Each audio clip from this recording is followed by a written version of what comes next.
So these were the opening moves of Master versus Apprentice. Gukesh D with the white pieces. He's the apprentice, the young one. Just won the chess candidates in Canada, and Magnus Carlsen, reigning champion for 10 years, only just dethroned by Ding, but dethroned probably wrong. He stepped down, but he's still world number one. Takes some beating. What will happen here? So Gukesh here, after knight f6, faced with a wide choice, of course, goes for knight g5. The old fried liver attack. Some top pros even make kind of Hannibal Lecter style noises as they play this variation, but not young Gukesh. He's still learning the trade. Magnus goes d5 here. This is the standard move. You're giving an entire pawn, but after this captures, you then usually go knight a5, give a second pawn as needed, and get play. But not Magnus, not this game.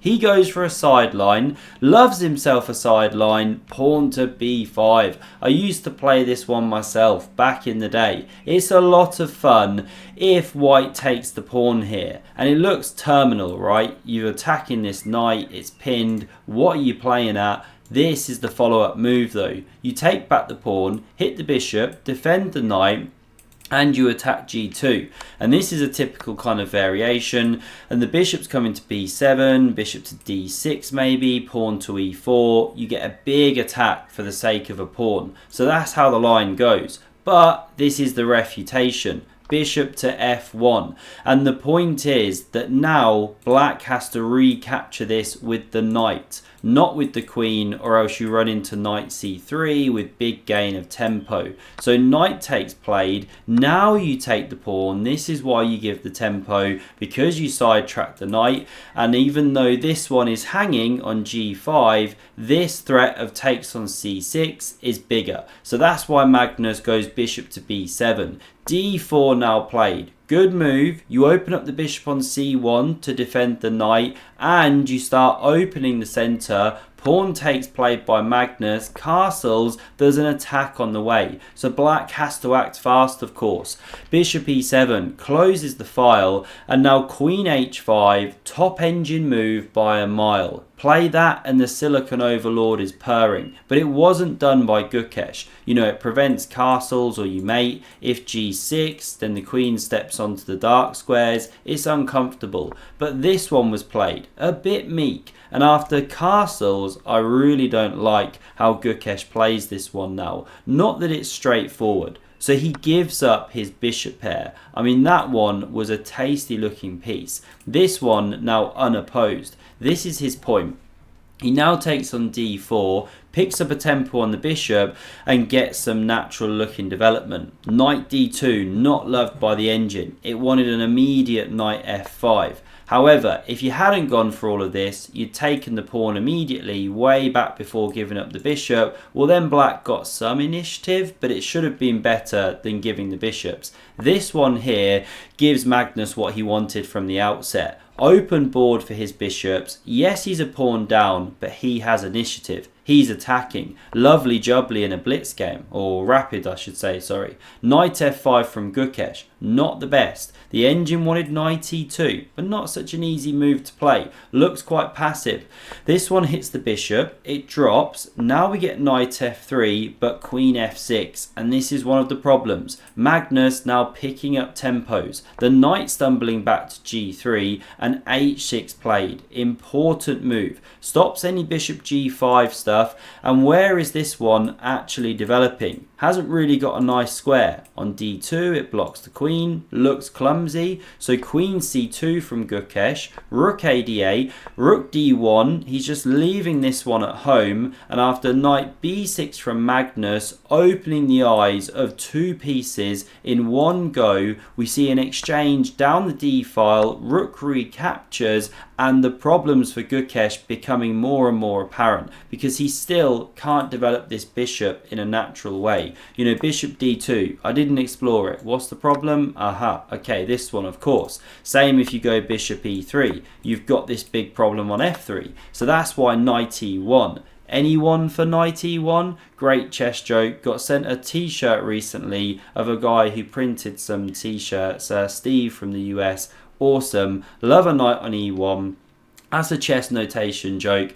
And after rook e1 now from Magnus, or rook e8, sorry, here we get bishop e3. Gukesh finally getting his development in, but this knight hops into c4, and it was hard to prevent. You know, if you start pushing b3, this one gets weak, not easy. So knight f1 now played to cover this bishop. It's very, very passive.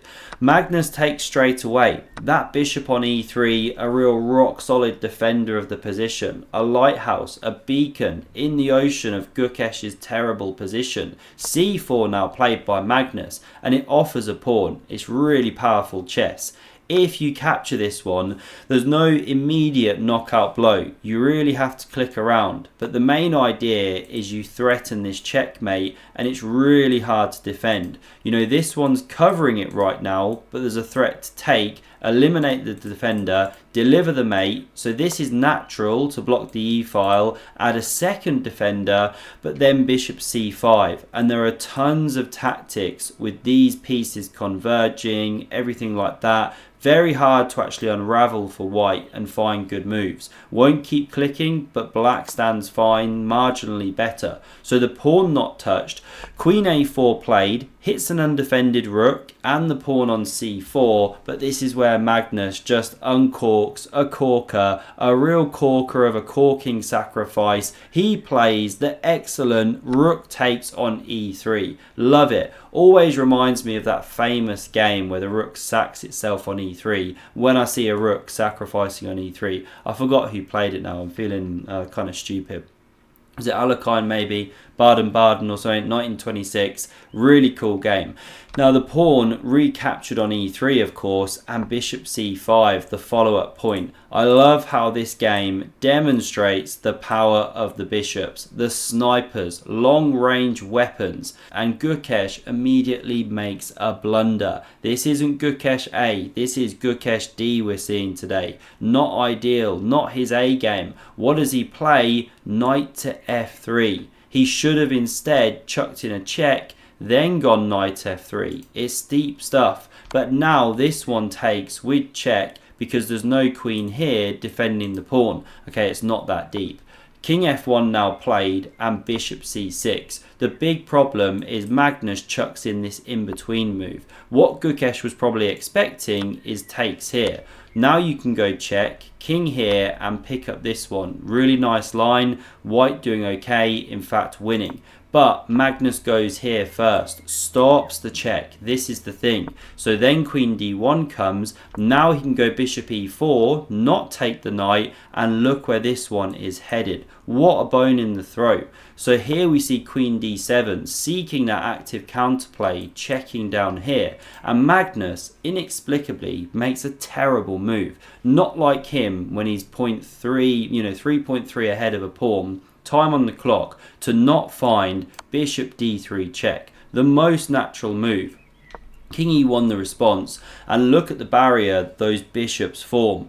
The queen swinging to b6, huge pressure down here, and also then the bishop could come here, queen e3 threats, very dangerous. But Magnus starts with king h7, loves himself some king safety first, but there's a problem. King e2 comes, picking up a tempo on the e3 bishop, so there's no time to throw in this check. Now we get bishop b6 and rook e1. So now if you do the check, we'll find the king slivers away. You've swapped the position of the rook and king here, like a weird chess 960 castle, and you're much more active as white, even doing better, because you are in exchange ahead. So what does Magnus do? He has to switch plan, goes queen g6, attacks this pawn, and you don't want to start going g3. Queen h5 comes, these light squares really tender, big problems on the horizon. So instead, king d1 is played, it's the best move. Yes, Magnus takes the pawn, but you can at least chop off this piece. Magnus has given a piece, what's that all about? Well, he takes here with check. Recaptures it, rook e2, and you're not getting literally checkmated as white when you get to chop off one of those bishops. Now, Magnus, onus is on him. Can he prove something? He's an exchange down for only a pawn here, brings his bishop into the danger zone. We get b3 trying to break out, and Magnus now checks from f1. And here's the problem. After rook blocks, queen check, he's got nothing better than to keep on checking. The king, of course, can't run. The rook drops here. So coming to the game, we do see this threefold repetition. No bloodshed, I'm afraid, but Magnus there had it in the palm of his hands. Hope you enjoyed. I'm in a rush today. I'm off to chess tonight myself. I hope to catch you all tomorrow for another epic chess video. Smash subscribe if you haven't already, and I'll see you soon. Cheers.